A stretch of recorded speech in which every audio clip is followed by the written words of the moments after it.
All right. Thank you, everybody, for coming in to our heart health and cardiovascular disease webinar. I'm your health fitness specialist, Quinn. I'm really excited to be talking to you guys today. This is something that I'm fairly passionate about and think is very important knowledge for people to know, and just making sure that, we have good knowledge, put it out forth for everybody, and that you guys can remember this kind of stuff. So without further ado, let's go ahead and get into it. So we'll be covering just a couple of topics today. Our first topic for the day is just going to be going over what heart health is and what it means, and kind of what we're talking about when we reference the term heart health. Then we're going to be going into a little bit about cardiovascular disease and what that entails, the different types of cardiovascular disease, and kind of the effects that it will have on your body. And then lastly, we'll be talking about ways that you can reduce your risk of cardiovascular disease and how to kind of combat these challenges that we may be facing on a daily basis. So let's go ahead and dive right in. Okay, first off, what does heart health mean? So heart health can be described as the functional ability of the heart to provide necessary nutrients to the rest of the cardiovascular system and ultimately the entire body. Simply put, it's your heart's ability to provide oxygen and nutrients to the different tissues and organs that we have in our body in an efficient and healthy manner. So being able to do this without a lot of stress is what we would call having a healthy heart. Just like how if, when you wake up in the morning and you're not able to go through your daily activities and your daily functions without, challenge and struggle, maybe you've got like really bad knee pain, or you have a hard time breathing, or, certain debilitating circumstances that you might experience throughout your body. The same applies for your heart as well. If your heart can't do the things that it needs to do to provide for your body, we would call this an unhealthy heart. One factor of that is having a healthy heart rate. Typically, when you're at rest, you want your heart rate to be somewhere between 50 to 80 beats per minute. Anywhere where you're starting to push above 100 beats per minute at a resting heart rate is starting to range into that area of unhealthy, where you might want to consider making some sort of changes so that your heart rate is now decreased at that resting level. Again, we're also going to look at blood pressure. Having healthy blood pressure is really important. If your cardiovascular system is working in a way where you have a high blood pressure and you're pushing hypertension, then it's going to overwork your heart. It's going to kind of overload your system, and we're going to see those same sort of negative effects and increased risk of cardiovascular disease. A healthy blood pressure is anywhere around 120 to 80 diastolic or systolic to diastolic blood pressure. Hypertension starts at around 140 over 90. So checking in with that every couple of weeks, making sure that you guys are having, healthy blood pressure, having a healthy heart rate while you're, just going about your daily activities is really important. It's a way to kind of stay on top of your heart health and actively measure those systems in place to make sure that you guys are doing okay. All right, moving on, we're going to look at certain risk factors for your heart and cardiovascular symptoms, things that may increase your risk of getting certain cardiovascular diseases. So we're going to be talking about high cholesterol, again, revisiting high blood pressure. If you're diabetic or pre-diabetic and you don't have this sort of control over the diabetes and your insulin, then that can also increase your risk of having certain heart complications and cardiovascular diseases. Family history and smoking are two other factors that can influence your likelihood, as well as physical inactivity and diet. These are two things that here at Exos we're very adamant about, making sure that we're giving you guys enough resources and knowledge to work on your daily diet and daily physical activity. Those are easily two of the best ways that you can help combat these cardiovascular diseases, and again, staying on top of maintaining a healthy functioning heart. This might seem like a lot and some things out of control. Like obviously family history is a little bit out of your control. Diabetes may or may not be out of some people's control. But focus on the things that you can control: physical activity and diet, smoking, and maintaining a watchful eye on the high blood pressure and cholesterol within your daily life. And we'll get into this a little bit more later in the webinar, but just making sure that you're staying focused and paying attention to those things throughout your day-to-day, week-to-week activities is really important and can really help with reducing your chances of contracting these cardiovascular diseases. So what exactly is cardiovascular disease? So here are the facts. Cardiovascular disease, or CVD, is a collective term for diseases of the heart and blood vessels, and ultimately your cardiovascular system. 18.2 million Americans ages 20 and up are affected by a certain CVD, and 25% of all-cause mortality and morbidity worldwide was related to CVD or some heart complication in one way, shape, or form. So these can be pretty staggering numbers. Obviously, it's a very prevalent problem, not just nationally, but also globally.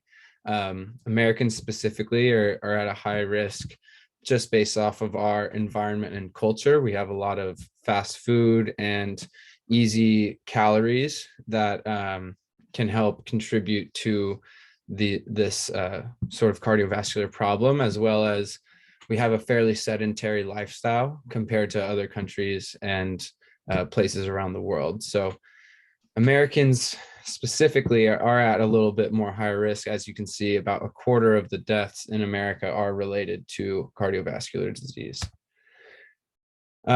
So most common types of cardiovascular disease. The first one that we see most commonly is coronary heart disease, which is I'm sure you guys have heard of this. It's a buildup of plaque or a hardening of the arterial walls within the body.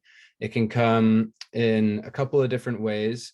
There's the coronary heart disease, which is affecting the heart directly. So the lining of the heart gets built up with plaque, or the walls within the heart get built up with plaque. It can also happen peripherally. So happening in your arms and legs, you have plaque buildup, making it harder for your body to pump blood into those areas, making your body work harder and your heart work harder to get the nutrients and oxygen to those areas and tissues that we were talking about. And it can also happen carotid heart disease, which is affecting the arteries and veins that enter and exit your brain. We see different ischemic strokes and other complications through this carotid heart disease. But all of these are basically buildup of plaque and hardening of arterial walls that can cause many complications throughout the heart and cardiovascular system. The next one we see is heart failure. This generally occurs over time. It's not something that happens immediately. Your heart doesn't just fail. Usually it'll happen after a couple of an injury or something, like a heart attack or having an improper valve function or something along the lines of an injury that attacks the heart. Then we start to see things like heart failure happen farther and farther down the road if we don't take care of the immediate injury causing the problem. The next type of cardiovascular disease that we see is stroke. Now, this occurs when blood flow to the brain is interrupted or reduced. So again, kind of related to the plaque buildup and things that we see from coronary heart disease. Strokes can happen ischemically in the brain, where they have a blockage of the blood to certain tissues in the brain, where your nervous system starts to shut down because it's not getting the blood that it needs to function.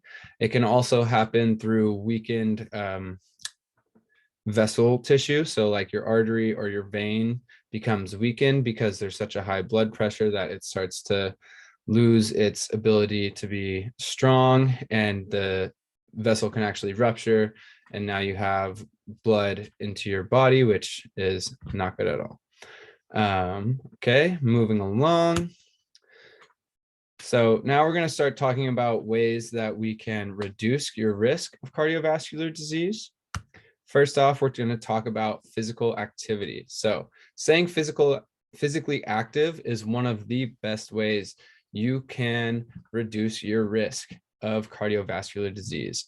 It increases healthy heart function by working the heart as a muscle. So quite literally, your heart is made of muscle fibers, and having it work harder as you increase your demand for blood to certain tissues will only help that cardiovascular system become more efficient. So as you are working out, as you're pushing your heart rate, as you are creating a higher demand on your body, your heart is actually getting better at pumping blood to those areas. And so your veins are getting better at transporting the blood, and the entire cardiovascular system is just improving. So staying physically active will help that function just by making it more efficient. It will also decrease your resting heart rate. So as you increase efficiency while you're at rest, your body doesn't need to work nearly as hard in order to be able to provide the nutrients and things that it needs to certain tissues while you don't have this high demand on the body. Lastly, it also strengthens your arteries and veins, making it easier for blood to transport. Again, just increasing that cardiovascular efficiency. Next up, we're talking about proper nutrition. So we're going to talk about what we want to be eating, and you guys see here, eat the rainbow, and no, we're not talking about Skittles. What this means is that we want to try and eat as many fruits and vegetables and things that of different colors, so that we're getting different phytonutrients and that we're getting different antioxidants and just the different variety of things out there that our body needs. If we're only eating one type of fruit and vegetable and we stick to that, we're becoming deficient in other ways. And so that makes it harder for our systems to function at the highest level that we can. We want to be eating whole grains because these contain a lot of fiber, and fibers can decrease your low density lipoprotein, or LDLs, which is technically the bad form of cholesterol, quote unquote, if you have a lot of it. What these lipoproteins do is help transport cholesterol through your body. So being able to reduce the amount of LDLs you have will effectively reduce the amount of cholesterol that you're transporting through your veins, which will reduce plaque buildup and reduce your likelihood of clogs and make your body just function higher in the cardiovascular sense. Eating lean proteins, again, lean proteins means proteins that are low in fat and low in cholesterol, so that you are getting the proteins you need without all this extra fat and things clogging up your system. We recommend generally anywhere from 1 gram per kilogram of body weight, and 1 kilogram is about 2.2 pounds. So it's a lot of protein, not always necessary, especially if you're not super physically active and demanding a whole lot from your muscular system. But making sure that your protein are coming from great sources, like lean proteins would be chicken or turkey. There's also great plant-based options like pumpkin seeds or soybeans, peas, spinach, almonds, walnuts. A lot of great nuts have really amazing sources of proteins with them. And lastly, we want to make sure that we're eating nutrient-dense carbohydrates. So this will be like certain fruits like strawberries, bananas, blueberries, grapes, all have really natural sugars, and they're not processed sugars. And they offer a really great form of natural nutrient dense carbohydrates. It's also a great way to make sure that you're eating the whole rainbow, making sure you're getting different phytonutrients and different colors in your diet as well.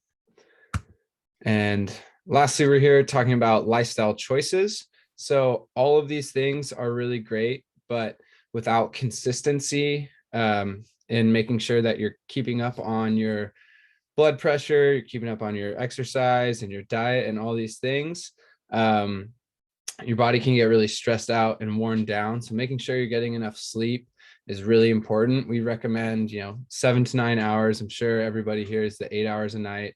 And it's really true, making sure that your body is well rested from your daily activities, from the moment you wake up till the moment you fall asleep, your brain is constantly stimulated and constantly working, and your body is constantly processing. Most of the calories you burn throughout the day are just from breathing and being awake and taking in all your information, not the actual movement that you do throughout the day. So your body will get tired just by being awake and doing your work, I'm sure, as you guys may know. But also maintaining consistent diet and exercise is really important to reducing your risk of chronic disease, and managing stress. All of these things, sleep, exercise, diet, when done properly, will help manage your stress. But sometimes life gets in the way and you're not able to kind of tackle all those things all at once.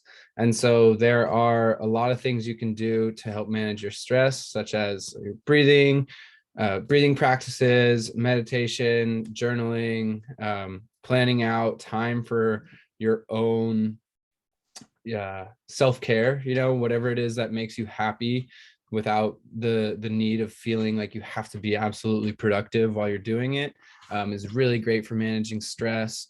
There's a lot of really amazing tips in the webinar that Jazzy gave last month in our stress management webinar that's posted on YouTube. You guys can check that out. She offers a lot of really great ways to help manage your stress relief and make sure that you guys are happy and healthy as best you can. So in review, just touching all of the topics we've been talking about. Heart health is very important in order to keep you guys healthy. It's super prevalent to have a cardiovascular disease in our society today, as well as, just kind of having improper heart function. Us as Americans are at a high risk just on our environment. As I said before, we're fairly sedentary, and we have a lot of fast foods and kind of junk foods out there that are really very readily available, as well as foods that are marketed as healthy, but actually have a lot of sneaky carbohydrates and trans fats and things that just aren't very good for our system.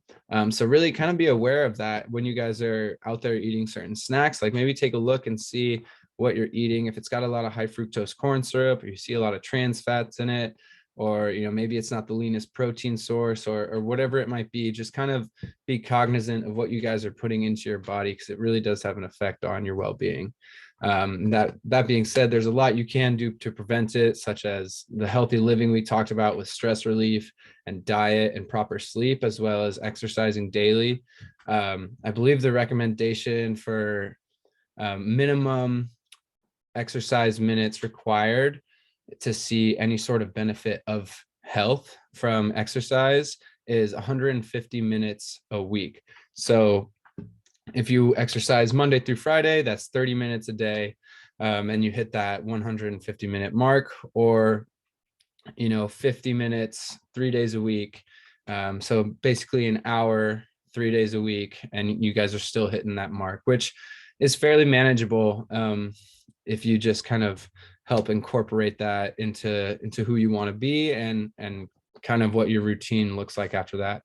And if you guys have any problems or concerns about how to incorporate that kind of stuff into your daily living and into your routine, Jazzy and I are always available for consultations, for phone calls, for chatting or talking. You can shoot us a message on Slack. We're always ready to talk about how you guys can help improve your daily living and help improve, how to move about your day, and just incorporate exercise and wellness into your lifestyle.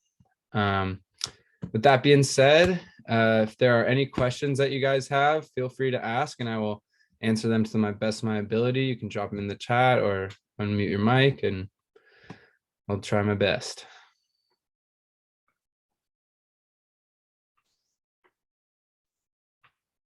No? All right. Well, thank you guys so much for stopping in. I really appreciate it. Like I said, this is something that's very passionate to me. I hope you guys had a great reminder or learned something new or took something away from this webinar. I really appreciate you guys all hopping in. I hope you have a great rest of your day and continue to live your healthiest life that you can. Thank you all so very much. Thanks so much, Quinn.